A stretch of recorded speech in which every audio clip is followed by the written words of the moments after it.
ఇక కేసీఆర్ ఇంకా ఇదొక్కటే కాదు ఆర్థిక వ్యవస్థను చిన్నాభిన్నం చేయడమే కాదు. ఇవాళ వచ్చి మాట్లాడుతున్న పెద్దగా మాటలు కానీ అవన్నీ దొంగ మాటలే, 100% దొంగ మాటలు. ఆయనకు నిజంగా సత్తా ఉంటే, దమ్ము ఉంటే, ధైర్యం ఉంటే హర్షన్న ముంగట వచ్చి గవే మాటలు చెప్పమని హర్షన్న అడిగేది, దానికి సమాధానం చెప్పమని చాలుగా. ఈ నా దగ్గరికి ఎట్లాగో రాడు కానీ. కాబట్టి కేసీఆర్ ఇదొక్కటే ఆర్థిక వ్యవస్థనే కాదు, భూములు ధరణి తెచ్చి ఇప్పుడు శవం ఉంటుంది కదా పట్టుకరపో, శవమే బతుకున్న శవం. నేను ప్రజలకు చెప్పిన శవాన్ని చూపిస్తే ఇప్పుడు అని చెప్పి ఒకసారి శవాన్ని చూద్దురు మీరు కూడా. ఎంత దుర్మార్గమైనటువంటి పరిస్థితి అంటే అసలు ఇటువంటి కేసీఆర్ పరిపాలన మళ్ళొస్తే ఏముండకపోయిందా. గిట్రా పెద్ద ఆయన వాళ్ళెవరు దా ఇగో ఇరా, ఇగో ఇదే శవం చూస్తురా, ఈయన శవం, బతుకున్న శవం అన్నట్టు. ఎందుకు బతుకున్నా అంటే నీ పేరు చెప్పే, ఫస్ట్ నీ పేరు ఊరు చెప్పు. నా పేరు గడ్డం వెంకటయ్య. గడ్డం వెంకటయ్య. ఏ ఊరు? ఈరన్నపేట. ఏ జిల్లా? రంగారెడ్డి. చౌదర్గూడ మండలం. ఇప్పుడు నేను బతుకున్నాగా చచ్చిపోయానని చెప్పి నా 30 గుంటల భూమి వాళ్ళ పేర చేసుకొని పట్ట చేసుకున్నారు. ఇప్పుడు నేను బోర్డు వేసి 20 ఏళ్ళ దినమైతేనే సార్ వేసి నన్ను చచ్చిపోయానని చెప్పి నా 30 గుంటల భూమి నా కొడుకుల సంతకాలు లే, నా సంతకం లే, మా తమ్ముడు లే, ఎవరు లేసారు. అనవసరంగా మా ఊరి పెద్ద మనుషులు ఎవరికి తెలియకుండా, మాకు తెలియకుండా, ఎవరికి తెలియకుండా లోపలి ఇంట మీ శివజంగా వీళ్ళు చేసి ఏమాటో చేసి వాళ్ళ పేరు చేసి ఇచ్చినారు. అసలు విషయం ఏంటంటే హర్షన్న ఇది 30 గుంటల భూమి చూడు, పాత కొందరు మండలి, ఇది చౌదరి కూడా ఇప్పుడు. అయితే వీళ్ళకు రైతు బంధు పైసలు పల్లె రైతు భరోసా పైసలు మొన్న ముఖ్యమంత్రి గారు వేసిరుగా, మాకు ఎందుకు పడలేదని ఎంఆర్ఓ ఆఫీస్కి పోయిండు. నీకు భూమి ఏడు ఉందని ఎంఆర్ఓ, మరి భూమి ఎందుకు లేదరా నాయన 20 ఏళ్ళ నుంచి ఉన్నది, ఒక పాస్బుక్ ఇదో అని చూపించిండు.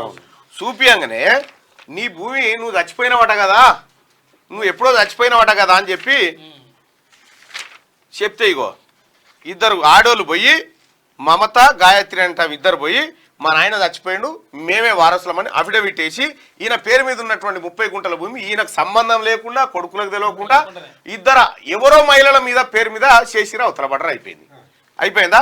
ఇది ధరణి పుణ్యం. ఒకప్పుడు ఒకరి భూమి ఒకరికి ట్రాన్స్ఫర్ కావాలంటే ఒక కాగితం, ఒక కత్రనో, ఒక ఇద్దరి మధ్య ఒప్పందం ఏం లేదు. ఇక మనిషి చచ్చిపోయినట్టే కత్రమే మార్చు. నీకు ఎంతమంది బిడ్డలే? ఒక్క బిడ్డే. మరి ఇద్దరు బిడ్డలు వచ్చిందాడ. వీళ్ళు బిడ్డలు కాదు, ఏం కాదు. ఇగో వీళ్ళిద్దరి పేరు మీద చేసిరా అవతల పడరు. ఇగో కేసీఆర్ ఏది భూరికాళ్ల ప్రక్షాళన ధరణి, ఇగో ఇటువంటి ధరణి తీసేయాలంటుర్రు. ధరణి బంగాళాఖాతంలో ఎత్తారు, వేయాలనా ఏం చేయాలి చెప్పు. ఇక ధరణినే కాదు, ధరణితో పాటు కేసీఆర్ కూడా వేయాలి. ధరణి మళ్ళీ కిందికి పైకి మనిషిని బతుకున్న మనిషి. ఇగో ఈయన పిల్లలు ఇద్దరు కొడుకులు, ఓ బిడ్డే. ఈ ఇద్దరు బిడ్డలు ఆడంగా బుచ్చిరు, మళ్ళా ఉన్న భూమి ఎత్తుకొని పోయారు. ఇక రైతు పైసలు రాలే. ఇప్పుడు యాసంగిన ఏం పంట చెప్పి మా ఊళ్ళకు మేడం వచ్చింది.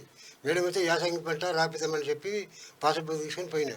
పోతే లేదు నీ భూమి లేదు, ఏ భూములు పట్ట అయింది, నీ భూమి లేదని చెప్పి అప్పటికప్పటిగా ఎంఆర్ ఆఫీస్కు వెళ్ళిపోయినాం. కేసీఆర్ గారు పెట్టిన అదేంది మన ఇదేం పథకం, ధరణి పథకం అద్భుతాలు ఇవ్వన్నట్టు. చచ్చిపోయిన ఇట్లా చాలా మంది తిరుగుతున్నారు భూమి మీద. ఇటువంటి శవాలు చాలా మంది ఉన్నాయి. ఇప్పుడు కేసీఆర్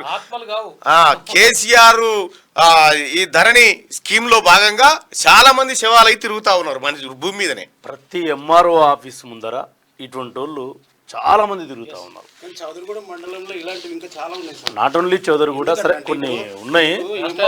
స్లాట్ బుక్ చేసి మీసేవ జంగే అవును, మొత్తం ఫేక్ డాక్యుమెంట్లు పెట్టేసి ఇగో నాయన పాస్బుక్ నెంబరు, ఆధార్ నెంబరు, మా ఫోన్ నెంబరు, కనీసం ఇన్ఫర్మేషన్ కూడా ఏం లేదు. పాస్బుక్ నెంబర్ కనిపిస్తుంది కదా. ఎవరున్నారు ఎంఆర్ఓ? ఎవరున్నారు ఇప్పుడు? ఎంఆర్ఓ విజయ్ కుమార్ ఉన్నాడు. విజయ్ కుమార్ ట్రాన్స్ఫర్ అయ్యింది సార్. చేసిందంతా ఆయన్నే మొత్తం. మీది రంగారెడ్డి జిల్లాకు వస్తుందా? ఒక్క నిమిషం ఆగు. గిట్లా తయారయ్యి ఇంకోటి చిన్న విషయం సార్. ఇప్పుడు మేము కేసు పెట్టినాం సార్, ఎఫ్ఐఆర్ బుక్ చేసిన 20 తారీఖు. ఇద్దరు లేడీస్ మాత్రమే రిమాండ్కి పంపిండు మొన్న ఎస్ఐ. ఎందుకు మిగతా ఎందుకు పంపలేవన్నంటే డాక్యుమెంట్ పెండింగ్ ఉంది, 2 రోజులు ఆగాల, 2 రోజులు నువ్వు ఎక్కడ గెలకకు. కలెక్టర్ గారిని కలిసిండ్రా? లేదు సార్ ఎంతమంది ఉన్న కలెక్టర్ గారు చాలా మంచి మనిషి. కలవండి. అంటే నువ్వు ఎక్కడ గెలకక అని చెప్పేసి నన్ను అన్నాడు. ఎవరు ముందు నుంచి భరోసా ఇచ్చింది ఎస్ఐ గారు, చదువుకుడు ఎస్ఐ. వాళ్ళిద్దరు ఎందుకు మెయిన్ సూత్రధారులు వదిలేసి ఈ లేడీస్ ను రిమాండ్ పంపించేసినావు. వీళ్ళ రిలేటివ్స్ వాళ్ళు ఏమంటారు అంటే వీళ్ళిద్దరు ఏం చేసారు అన్న మీతో అంతా ఇక్కడ పోయారు, మరి వాళ్ళతో పాటు పంపాలి కదా. మీసే జంగా సూత్రధారి మెయిన్ సూత్రధారి ఆయన పట్టుకుంటే ఎంఆర్ఓది మొత్తం మండలంలో ఏం జరిగిందా మొత్తం బయటపడతాయి. ఆయన రిమాండ్కి అందుకే పంపలేదు. ఆయన సహకరించేసి స్పెషల్ నువ్వు స్టేషన్ వరకు వచ్చిన ఎందుకు వదిలిపెట్టినావు? స్టేషన్ వరకు వచ్చిన వేరే స్పెషల్ కార్లో నలుగురు ఆయనతో పాటు నలుగురు వెళ్ళిపోయారు. ఇప్పుడు మీరు కంప్లైంట్ వాళ్ళ మీద కూడా ఇచ్చారా? మొత్తం 9 మంది సార్, ఇగో 9 మంది విట్నెస్లో సహా వదలలేదు. ఇందులో పెట్టిన విట్నెస్ కూడా కదా ఉంటారు, ఆధార్ కార్డులు ఉంటాయి వాళ్ళ ఆధార్ నంబర్లతో. ఇంకో విట్నెస్ వీళ్ళ రిలేటివే ఏమని రాసిండే వీళ్ళిద్దరు ఈయన గుట్టి వెంకటయ్య 2005లో చనిపోయాడు, ఇది నిజము, వీళ్ళు నాకు తెలుసు అన్నట్టుగా సైన్ చేసి వాళ్ళిద్దరు ఈయన పిల్లలంట, ఆయన తెలుసు అంట.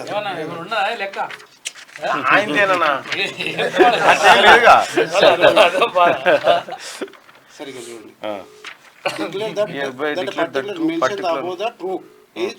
కరెక్ట్ 2005లో చనిపోయిండు. ఈయన ఇద్దరు పిల్లలు ఈయన పిల్లలే, ఇది నిజం. G Yadav Tumpalli TRS leader. ఇప్పుడు టిఆర్ఎస్ వాళ్ళు మొత్తం అందరూ ఇప్పుడు గీదన్నా వీళ్ళు చేసిన కథ మొత్తం అవినీతే. మొత్తం కేసీఆర్ పరిపాలన అంటే అవినీతి. మళ్ళొచ్చి పొడుగు మాటలు చెప్తున్నాడు ఆ బస్సుల మీద నిలబడి, నేను ఇట్లా నా అంత సిపాయి లేడు. ఏంటంటే 20 తారీఖు ఎఫ్ఐఆర్ బుక్ చేస్తే ఇద్దరు మాత్రం రిమాండ్ పంపినాం, మిగతా వాళ్ళంతా ఇక్కడ. ఇప్పుడు ఎవరు ఏఎస్ఐ అయినా ఇక్కడ పోలీస్ స్టేషన్ అక్రమ్ చౌదరిగూడ మండలం అక్రమ్ చౌదరిగూడ పిఎస్ చౌదరిగూడ పిఎస్. మిగతా వాళ్ళందరూ ఇక్కడ. మెయిన్ సూత్రధారులు ఇద్దరు, ఎంఆర్ఓ సస్పెండ్ కావాలా, ఆయన రిమాండ్ కావాలా, ప్లస్ ఇంకొకటి మెయిన్ సూత్రధారి మీసేవ నెంబర్ ఉందా తీసుకున్నాను, మీసేవ కూడా బంద్ కావాలన్నా. చౌదరిగూడ ఎస్ఐ నెంబర్ ఉందా? ఉంటే అందరి మీద కట్టిరు కేసు. కామన్ నంబర్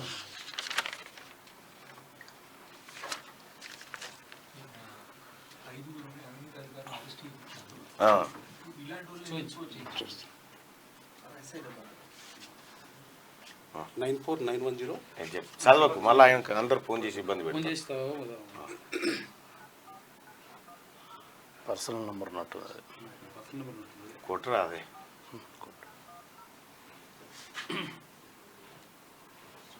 మెయిన్ సూత్రధారులు ఇద్దరు, ఎంఆర్ఓ పాత ఎంఆర్ఓ చాలా ఉన్నాయి, ఇంకా చాలా ఉన్నాయి. వాళ్ళు వెళ్తే అన్ని బయటపడతాయి. ఎందుకు వాళ్ళిద్దరిని నిర్లక్ష్యం చేసిండు, మిగతా మెయిన్ క్యారెక్టర్లను వదిలేసి వాళ్ళు ఎందుకు పంపిండు? కేసీఆర్ ముఖ్యమంత్రి ఉన్న కాలంలో అయింది ఇదంతా. ఆర్టీ యాక్ట్ లో తీసుకుర్రు. అది కూడా 15 రోజులకి ఇచ్చారు సార్. అని ఫేక్ డాక్యుమెంట్లు ఉన్నాయి కాబట్టి వాళ్ళు ఇవ్వడానికి కూడా. మీరు సీసీ కెమెరాలో వచ్చిన వస్తుంది ఎంఆర్ఓ ఆఫీస్లో. గుడ్ మార్నింగ్ నమస్తే అండి. నమస్తే సార్, నేను తీన్మార్ మల్లన్నని మాట్లాడుతున్నాను సార్. నమస్తే సార్, ఇక్కడ ఈ చౌదరిగూడ నుంచి ఫార్మర్స్ వచ్చినారు, వాళ్ళ భూమి 30 గుంటల భూమి వేరే వాళ్ళ పేరు మీద అయితే తమరు సహకరించి ఇద్దరిని ఎవరి పేరు మీద చేసుకురో వాళ్ళని రిమాండ్ పంపినట్టు చెప్తున్నారు. మిగతా వాళ్ళని పంపలేదనేది వాళ్ళ ఆవేదన. వాళ్ళని ఎందుకు వదిలేస్తా ఉన్నారు, ఎందుకు అని చెప్పి వాళ్ళ ఆవేదన వ్యక్తం అవుతుంది. ఇప్పుడు లైవ్ లో ఉన్నారు నాతో. వాళ్ళని కూడా చేస్తాం, మనకు డాక్యుమెంట్స్ రావాల్సి ఉన్నాయి. ఇంకా వాళ్ళని కూడా మనం సపోర్ట్ చేసేది ఏం లేదు, ఎవరు సపోర్టింగ్ ఉండదు. మళ్ళీ ఖచ్చితంగా వాళ్ళని కూడా చేస్తాం. మీరు తక్షణమే దీన్ని సీరియస్ గా తీసుకొని, ఎందుకంటే ఇప్పుడు మన ఇటువంటి బాధితులకు పూర్తి స్థాయిలో న్యాయం జరగకపోతే సగం జరిగితే కూడా ప్రజలకు మంచిది కాదు. కాబట్టి కంపల్సరీ చేస్తాం. మీరు ఎట్టి పరిస్థితుల్లో వాళ్ళు ఎవరెవరు ఉన్నారో అందరినీ రిమాండ్కి పంపించండి. అటువంటి వాళ్ళు ఇట్లా ఫోర్జరీ సంతకాలని ఎంకరేజ్ చేసిన వాళ్ళు కూడా పొరపాటే కదా అది. కంపల్సరీ చేస్తామన్నా, అంటే మనం ఎవరు స్పేర్ చేసేది ఏముండదు. మళ్ళీ వచ్చి కలుస్తాడు వెంకటయ్య కొడుకులు వస్తారు, వచ్చి కలుస్తారు, వాళ్ళని కూర్చోబెట్టి నీళ్ళు దాపించి భరోసా ఇచ్చి వాళ్ళని అరెస్ట్ చేస్తామని చెప్పి తోలియండి. కంపల్సరీ. ఓకే పెద్ద ఆయన, ఏడికి పోదులే నీ భూమి, నేను మాట్లాడతా కలెక్టర్ గారితో. ఇగో ఈ టిఆర్ఎస్ పార్టీ వాళ్ళు కేసీఆర్ ఉన్నాడా పెద్ద ఆయన, కేసీఆర్ అనే తోడు ఏం చేసిందంటే కుక్కకు పెత్తనం ఇస్తే కుండల వాళ్ళకు పెట్టినట్టుగా ఆయన ముఖ్యమంత్రిని చేస్తే ఇగో ఇదే ఒకని భూమి ఒకనికి రాసుడు, ఒకటి ఎత్తుకపో. ఇదివరకు గట్లుండేనా? లేకుంటే సార్ ఇప్పుడు ఇగో కేసీఆర్ వచ్చి- తెలుసు సార్ ఇప్పుడు నా బిడ్డ పెళ్లి చేసుకున్నాక 4 ఏళ్ళు 5 ఏళ్ళు దానికి ఎమలవాడ పోయినా ఎమలవాడ పోతే కూడా గంటల భూమి కూడా పోలేదు నాకు. అది అప్పుడు పోలేదు అప్పుడు పోలేదు నేను లేచాను. ఇప్పుడు నేను వచ్చినాక 20 ఏళ్ళు అయితే నేను వచ్చినాక బోర్ వేసిన 20 బోర్ వేసి కూడా పోయినా 20 ఏళ్ళు అవుతుంది. నా 2 కొడుకులు నేను ఇప్పుడు చేసుకుని ఉన్నాం. ఇప్పుడు ముండో భూమి పోయినాక ఏడు బతకాలి సార్ నేను చెప్పు. కరెక్ట్ నాకు ఉండేదే పోనీకల భూమి. చెప్పేది కరెక్ట్. అసలు మా తమ్ముళ్ళది పోలేదు, మా వాళ్ళది పోలేదు, ఎప్పుడు పోలేదు. నాది ఒక్కది పోనా సార్. సార్ ఇంకొకటి నాకు మీ సేవ మీద కూడా చర్య తీసుకొని బంద్ చేసేయాలి. దానివల్ల పూర్తిగా మాలాంటి వాళ్ళు ఇంకా చాలా మంది ఉన్నారు అక్కడ. అవునా? మీ సేవ మెయిన్ క్యారెక్టర్ మీ సేవ తప్పకుండా జంగయ్య ప్లస్ ఎంఆర్ఓ. మీరు ఒక పని చేయండి, రంగారెడ్డి కలెక్టర్ గారిని కలవండి. ఇందులో అక్రమాలు జరుగుతున్నాయని ఒక కంప్లైంట్ చేయండి. నేను ఇప్పుడు వాళ్ళని అరెస్ట్ చేయకపోతే నేను సిపి దగ్గర కూడా నేనేమంటున్నా భాయ్ సాబ్, ఆయన ఇప్పుడే చెప్పిండు కదా లైవ్ లో సార్ చేస్తాను. నాకు పూర్తి నుంచి సార్ సహకరించండి. రైట్, నేను చెప్పేది ఎందుకు డిలే అవుతున్నది నాకు అర్థం కాదు. డిలే ఏం కాదు, ఇక నువ్వు డిలే ఏం కాదు, ఏడికి రావని అక్కడికి వచ్చినావు, డిలే ఏం కాదు. ఇంకోటి రెండోది రంగారెడ్డి కలెక్టర్ గారికి మీరు కలవండి, వచ్చి కలుస్తారని నేను చెప్తా. మీరు ఆ మీ సేవ మీద కంప్లైంట్ ఇవ్వండి, ఓకేనా? వాళ్ళిద్దరిని వీలైన తొందరగా ఇదే కదా ఈ భరోసా కోసమే మీరు వచ్చారు. ఎంఆర్ఓ వాళ్ళిద్దరు మాత్రం రిమాండ్కి వెళ్ళాను. నేను ఏమంటున్నా, ఈ భరోసా కోసమే కదా మీరు ఇక్కడికి వచ్చింది. మీ దగ్గర ఈ భరోసాతోటే మేము వచ్చినాం సార్. మీ దగ్గర న్యాయం జరుగుతుందని చెప్పి రైట్, మీ ముందే మాట్లాడినా చెప్పిన, ఓకేనా? Right, thank you. అదే సార్ అది ఎట్లయినా ఎంత పరిస్థితి అయినా నా 30 గుంటల భూమి నా భూమి నాకు కావాలి. నీ భూమి నీకు అదే రాకపోతే కదా సార్. నీ ఇప్పుడు భూమి ఎవరి మీద బతకాలి చెప్పు నా కొడుకులు. పెద్దాయనా, ఒకవేళ ఇక నేను ఉంటే నేను నీ చచ్చిపోతా. భూమి- నా కొడుకులు ఎప్పుడు బతకాలి చెప్పు. ఆ కూర భూమి ఉంటే కదా ఇను బతకాలి పెద్దాయన, సార్. ఇను. అది నీ భూమి నీకు రాకపోతే మేమిద్దరం మా ఇద్దరిది అది బాధ్యత. ఎట్టి పరిస్థితి నా భూమి నాకు 30 గుంటల భూమి. అప్పటి గవర్నమెంట్ కాదే, ఇప్పుడు మీ గవర్నమెంట్ ఉంది. ఈ భూమి నీకు వస్తది. నీ భూమి నీకు వస్తుంది. ఇప్పుడు అయితే నాకు ఏమి మీద బతకాలి? ఎంఆర్ఓ ఏమంటుండే? ఎంఆర్ఓ నేను బండ్లా. చేస్తా అంటారు కానీ ఎప్పటిలోపు చేస్తాడు ఒక క్లారిటీ ఏమారో కాల్ కలుపు. ఎప్పటిలోపు చేస్తాడు. అక్కడ ఎంపీడీఓ నాకు క్లాస్మేట్ ఉన్నాడు ప్రవీణ్ అని. ఇందాక చేసిన కదా ఎప్పటిలోపు చేస్తారు. భరోసా కావాలా? ఎందుకంటే నెంబర్ ఇయ్యే. వాళ్ళు ఎంఆర్ఓ గారు. తహసీల్దార్ నెంబర్ ఇవ్వు. ఎందుకంటే మీ సేవ అంటే నథింగ్ బట్ డాక్యుమెంట్ రైటర్ అంటే అంతే ఇక. అనే చేస్తుంటారు ఆనే కాబట్టి చేస్తుంటారు. వాళ్ళు బయట ఉంటే కూడా కొద్దిగా మ్యానిపులేట్ చేస్తారు. ఎస్ఐ గారికి మనం ఆ మాట చెప్పాల్సి. అరే ఇప్పుడు ఇద్దరు లోపల చేసిన వాళ్ళంతా బయటనే ఉన్నారు, మీ సేవడు కానీ వాళ్ళు వీళ్ళు కానీ. ఇప్పుడు ఈయననే ఉండా? ఈయన లేడు. మరి ఇప్పుడు ఉన్న ఆయనకి ఇప్పుడు ఉన్నది ఇది ఇప్పుడు ఉన్నాయని చేస్తారు. ఇక ఎక్కింది సార్. ఏం పేరు? జగదీష్ 0863661. మొన్న ట్రాన్స్ఫర్లు వచ్చిండు ఆయన. ఉన్న ట్రాన్స్ఫర్లు వచ్చినట్టు. ట్రాన్స్ఫర్లో వచ్చాడు. మీ సేవ మీద అన్న కేసీఆర్ పరిపాలన అట్లా తలగబడ్డ. మంచోడేలే ఆయన, చేస్తాడు జగదీష్.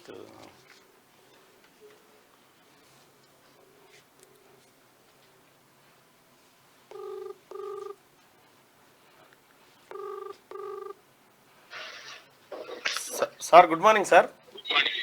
సార్ నేను తీన్మార్ మల్లన్నని మాట్లాడుతున్నాను సార్. సార్ ఇప్పుడు మీరు నాతో పాటు లైవ్ లో ఉన్నారు సార్. ఒక బాధితుడు వచ్చిండు సార్, గడ్డం వెంకటయ్య అని. సార్ ఆయన భూమిని 30 గుంటల భూమిని గత ఎంఆర్ఓ వేరే వాళ్ళ పేరు మీదకి ఒక అఫిడవిట్ పెట్టి మార్చేసినారు సార్. ఆయన నా భూమి నాకు కావాలని నా స్టూడియోలో వచ్చి నిలబడ్డాడు సార్. ఈయన చనిపోయిండని అఫిడవిట్ వేసి తీసుకొని పోయారు సార్. అది విషయం ఏంటంటే గడ్డం వెంకటయ్య అనే వ్యక్తులు ఇద్దరు ఉన్నారు సార్. అది ఏమైపోయిందంటే ఈయన ఒకటే అనుకుని కొంచెం అది జరిగింది, తప్పు జరిగింది. దాని మీద రిపోర్ట్ కూడా పంపాము కలెక్టర్ గారికి క్యాన్సిలేషన్ కోసం. ఓకే, అది కాదు సార్ ఒకటి ఆయన మనోవేదనకు గురవుతున్నాడు కదా సార్. లేదు సార్, మేము చూసాము. నేను తర్వాత నా నోటీసులు వచ్చినాక ఎంక్వైరీ చేశాను, చేసి దాని మీద రిపోర్ట్ కూడా పంపాము. జెన్యూన్ ఉందా లేదా? అయితే ఇప్పుడు ఈయన నష్టపోయింది, ఈయన ఆందోళనకు గురైంది వాస్తవమే కదా? వాస్తవం సార్. ఎవరి వల్ల? అది గతంలో పనిచేసినటువంటి తహసీల్దార్ నిర్లక్ష్యం వల్ల. సార్ మరి ఇది సరి చేయాల్సిన బాధ్యత కూడా మన మీదే ఉంది కదా. అదే సార్, అందుకోసమే రాశాము. దాని మీద యాక్షన్ మీరు తీసుకుంటాం తక్షణం మళ్ళీ ఒకసారి రిమైండ్ చేయండి. సార్. పై వాళ్ళకి రిమైండ్ చేసి ఆయన కొద్దిగా భరోసా ఇచ్చి కొద్దిగా ఇప్పుడు ఆయనకు రైతు భరోసా పైసలు రాలేదు ఆయనకు. ఇప్పుడు పైసలు ఎటుపోతాయి? ఈ పైసలు నువ్వే కట్టాలి. ఇప్పుడు జరా ఈ వెంకటేని ఇబ్బంది పెట్టకుండా తక్షణమే ఆయన భూమి ఆయనకు వచ్చేటట్టు చూడండి సార్, ప్రయత్నం చేయండి. ఓకేనా? రైట్, ఆ మీ సేవలో కూడా కొద్దిగా అక్రమాలు జరుగుతా ఉన్నాయట, ఇటువంటి కొద్దిగా చర్యలు తీసుకోండి సార్. ఓకే, తీసుకుంటాం. రైట్, ఓకే, పోయింది, అయిపోతుంది. ఆయన దృష్టిలో ఉంది మీకు అన్యాయం జరిగిందని. ఓకే, రైట్ రైట్ పెద్ద.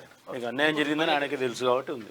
ఇక ఇట్లా కేసీఆర్ పెట్టిన ఏ స్కీమ్ అన్నా తీసుకోయాను, ఏ స్కీమ్ అన్నా తీసుకోను, అందులో ఇటువంటి అనేకం ఉంటాయి, కోకోలలు ఉంటాయి అన్నట్టు.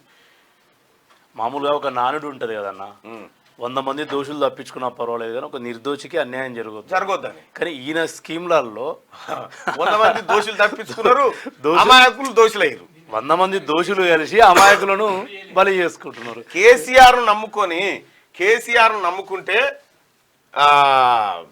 ఎంత పరిస్థితి ఉంటుందంటే ఏది ఇప్పుడు ఇగో జిఎస్టీ అధికారులు 45 కోట్లు గోల్మాల్.